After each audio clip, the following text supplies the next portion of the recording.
தமிழகமெங்கும் கிளைகள் கொண்ட Annamal institute of hotel management and hospital management படிப்பில் சேர்வதற்கான அட்மிஷன் நடைபெறுகிறது. ஆளுநர் உரைக்கு நன்றி தெரிவிக்கும் தீர்மானத்தின் மீதான விவாதத்தில் பதிலளித்து பேசிய முதல்வர் விஜய், எதிர்க்கட்சித் தலைவர் உதயநிதி ஸ்டாலின் முன்வைத்த குற்றச்சாட்டுகளுக்கு பதிலளிக்காமல் ஆக்ஷன் மட்டுமே காட்டிய நிலையில் தனது அரசின் 40 நாள் சாதனை என சிலவற்றை பட்டியலிட்டார்.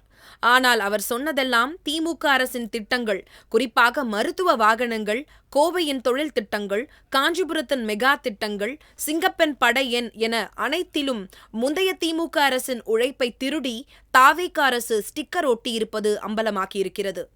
தனியார் மற்றும் ஊராட்சி மருத்துவ பகுதிகளை கண்காணிக்க 40 புதிய வாகனங்களை இந்த 40 நாட்களில் வாங்கியதாக தாவேக அரசு மார்த்தட்டி கொள்கிறது. ஆனால் உண்மை என்னவெனில், இதற்கான டெண்டர் கடந்த திராவிட மாடல் ஆட்சியில் 2026 ஜனவரி மாதமே திட்டமிடப்பட்டு முடித்த வேலையை தன் கணக்கில் எழுதினார் விஜய். அதேபோல கோவையில் மின்னணு அமைப்புகள் உற்பத்தி திட்டத்தை கொண்டு வந்ததாக கூறுவதும் அப்பட்டமான பொய். காரணம், 2006 முத்தமிழறிஞர் கலைஞர் முதலமைச்சராக இருந்தபோதே இதற்கான பேச்சுவார்த்தைகள் நடத்தப்பட்டு 2007 முதலே உற்பத்தி தொடங்கிவிட்டது. தொடர்ந்து 2020 கொண்டுவரப்பட்ட எலக்ட்ரானிக்ஸ் ஹார்ட்வேர் மேனுஃபேக்சரிங் பாலிசி தான் இந்த வளர்ச்சிக்கு காரணம் என்பதும் குறிப்பிடத்தக்கது.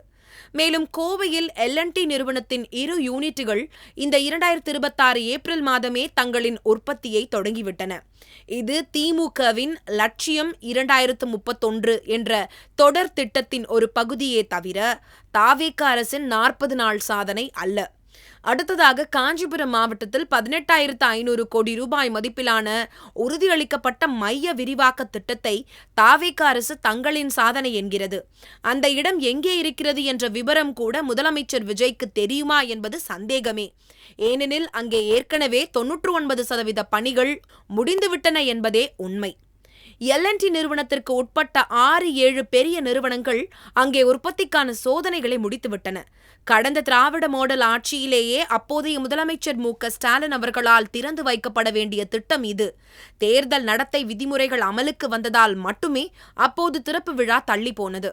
தற்போது வெறும் ரிப்பன் வெட்டப்போகும் தாவேக அரசு இதை தன் சாதனை பட்டியலில் முதலமைச்சர் விஜய் பேசியிருப்பது வெட்கக்கேடானது என்றும் அரசியல் விமர்சகர்கள் கூறியுள்ளனர். பெண்கள் பாதுகாப்பிற்கான சிங்கப்பெண் திட்டத்திற்கு புதிய அவசர எண் 1091 அறிமுகம் செய்ததாக தாவேக அரசு பெருமை பேசுகிறது. இதைவிட ஒரு நகைச்சுவை வேறு எதுவும் இருக்க முடியாது. ஏனெனில் 1091 என்பது புதிய எண்ணே அல்ல.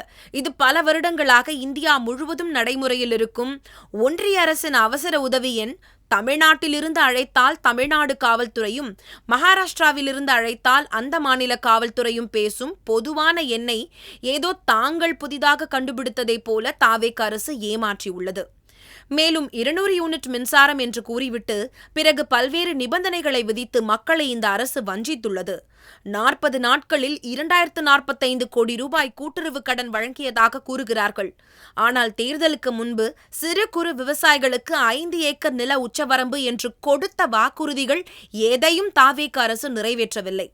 வழக்கமாக முந்தைய திராவிட மாடல் அரசு வழங்கி வந்த குறுவை சாகுபடி தொகுப்பு சிறப்பு திட்டத்தை கூட தாங்கள் புதிதாக கண்டுபிடித்த 40 நாள் சாதனை என்று அப்பட்டமாக ஸ்டிக்கர் ஒட்டி உள்ளார் முதலமைச்சர் விஜய்.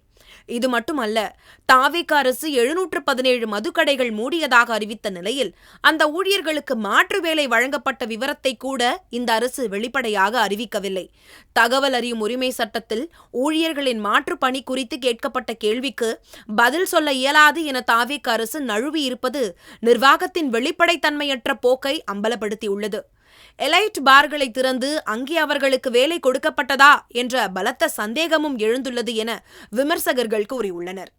மேலும் நிர்வாகத்தை டிஜிட்டல் மயமாக்குவோம், ஊழலை ஒழிப்போம் என்று செய்யப்போகும் விஷயங்களை எல்லாம் 40 நாள் சாதனை பட்டியலில் சேர்த்திருப்பது வேடிக்கையானதே என்றும் கருத்து தெரிவித்துள்ளனர். திமுக அரசு திட்டமிட்டு டெண்டர் விட்டு 99% முடித்து வைத்த திட்டங்களுக்கு ஸ்டிக்கர் ஒட்டுவதுதான் தாவேக அரசின் 40 நாள் சாதனையா? நாங்கள் மக்கள் பணத்தை தொடமாட்டோம் என்று மேடைகளில் சினிமா வசனம் பேசுவதை நிறுத்திவிட்டு கடந்த திமுக ஆட்சியின் சாதனைகளை தங்களின் சாதனைகளாக காட்டும் போலி அரசியலை முதலமைச்சர் விஜய் அரசு எப்போது நிறுத்தப் போகிறது என்பதே பொதுமக்களின் கேள்வியாக உள்ளது. தமிழகமெங்கும் கிளைகள் கொண்ட Annamal institute of hotel management and hospital management படிப்பில் சேர்வதற்கான அட்மிஷன் நடைபெறுகிறது.